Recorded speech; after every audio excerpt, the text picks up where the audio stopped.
श्री गुरुवे नमः।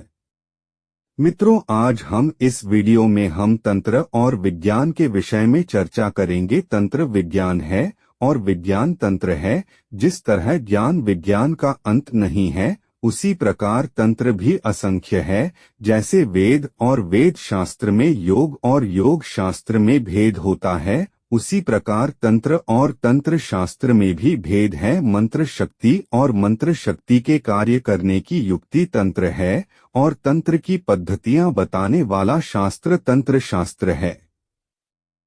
ज्ञान दो प्रकार का होता है, एक प्रत्यक्ष, दूसरा काल्पनिक। प्रत्यक्ष ज्ञान से यथार्थ का बोध होता है, किंतु काल्पनिक ज्ञान पूर्ण रूप से अथवा आंशिक रूप से सत्य भी हो सकता है और असत्य भी हो सकता है। प्रत्यक्ष ज्ञान का आधार काल्पनिक ज्ञान होता है। आधुनिक जीव विज्ञान, रसायन विज्ञान, भूत विज्ञान यानी फिजिक्स आदि इसके उदाहरण हैं। जैसे फिजिक्स का ज्ञाता इस विषय को समझता है कि किस प्रकार विज्ञान के प्रत्येक भाग में तत्व तत्कालीन ज्ञान से कल्पना का अनुसंधान द्वारा अनुमान को सिद्धांत बना दिया गया है। तंत्र का मत है कि एक बिंदु से सृष्टि की उत्पत्ति हुई है। इसी का समर्थन अब आधुनिक विज्ञान भी करने लगा है। इसी सिद्धांत की व्याख्या करते हुए अमेरिका के वैज्ञानिक जॉन गोमो ने कहा था कि किस प्रकार विश्व की रचना से पूर्व अवर्णनीय ज्वाला से सभी विश्व निर्माण कारक तत्व समूह बने हैं।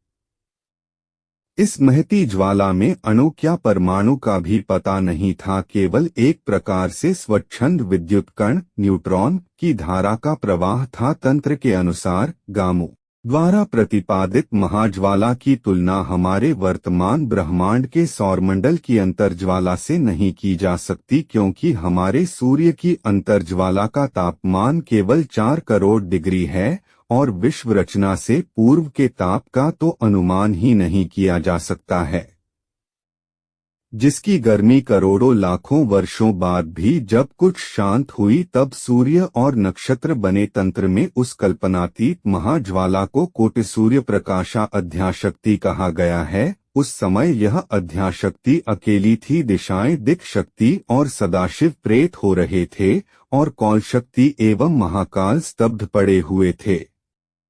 तंत्र में सदाशिव और महाकाल दोनों एक ही हैं, जो तांत्रिक भेदाभेद का एक सिद्धांत है। अपनी मृत्यु से लगभग 10 वर्ष पूर्व आइंस्टाइन ने सर्वप्रथम इस तांत्रिक देजावेद को समझकर अपनी नवीनतम रचना जनरल रिलेटिविटी प्रिंसिपल में इसकी मूल एकता सिद्ध की थी। तंत्र में आध्या मूलाशक्ति काली का वर्णन काला बताया गया है। एनर्जी क्वांटा की इस विशिष्ट अवस्था में विश्व घोर अंधकार में व्याप्त रहता है। प्रकाश शक्ति उसमें निष्क्रिय रहती है। 1,86,284 मील प्रति सेकंड गति वाली प्रकाश शक्ति उससे में सुकरी सिमटी रहती है। सूर्य, चंद्र आदि ग्रह नक्षत्रों का कुछ अता पता नहीं रहता है।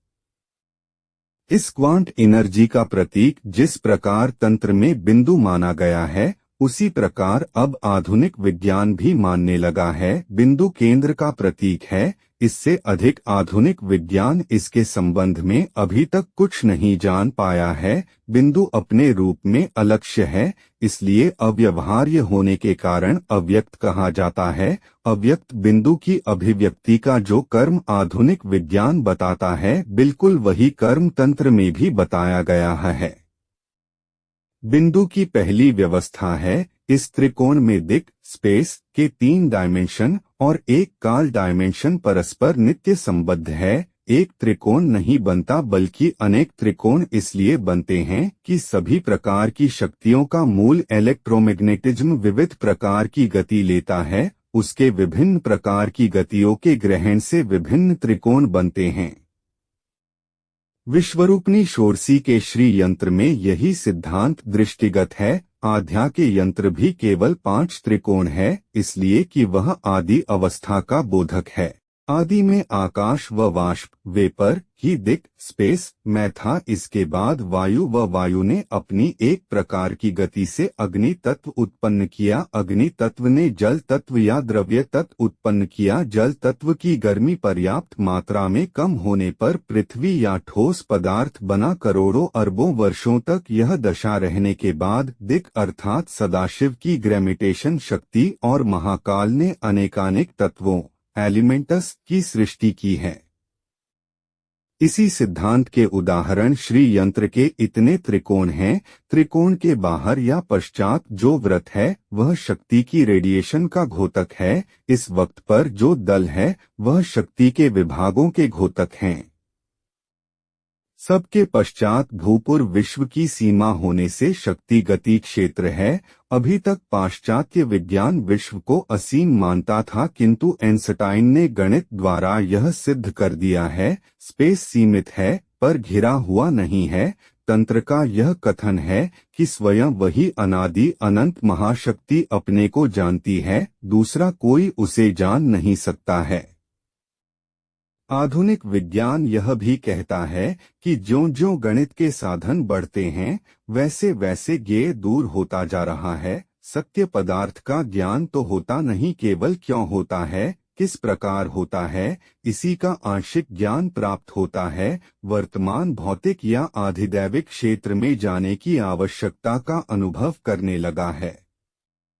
तंत्र के चेतना सिद्धांत को अब तक आधुनिक विज्ञान मानता नहीं था। विश्व की मूल चेतना चिति शक्ति है, यह तांत्रिक सिद्धांत है। आधुनिक विज्ञान चेतना को आदि मानकर मैकेनिकल या केमिकल संयोग से उत्पन्न मानता आया है। यही कारण है कि वह सत्य पदार्थ उसके लिए अज्ञात रहा, किंतु अब वैज्ञानिकों को चिति शक्ति का आभास होने लगा है।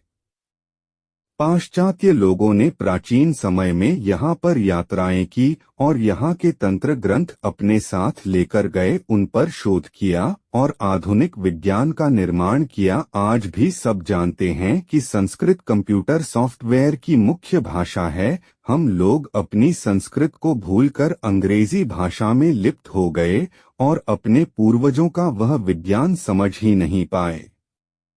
यहाँ पर उस अमूल्य विज्ञान को आडंबरों से सिद्ध किया और संस्कृत जैसी प्राचीन भाषा का बहिष्कार भी किया, पर अपने ग्रंथों पर शोध करने के बजाय हम पश्चिम के विज्ञान के भाषा के संस्कृति के गुलाम बन गए। मित्रों, अगर यह वीडियो आपका अच्छा लगा हो तो कृपया इसे लाइक व शेयर करें और चैनल को सब्सक्राइब करें। धन्यवाद।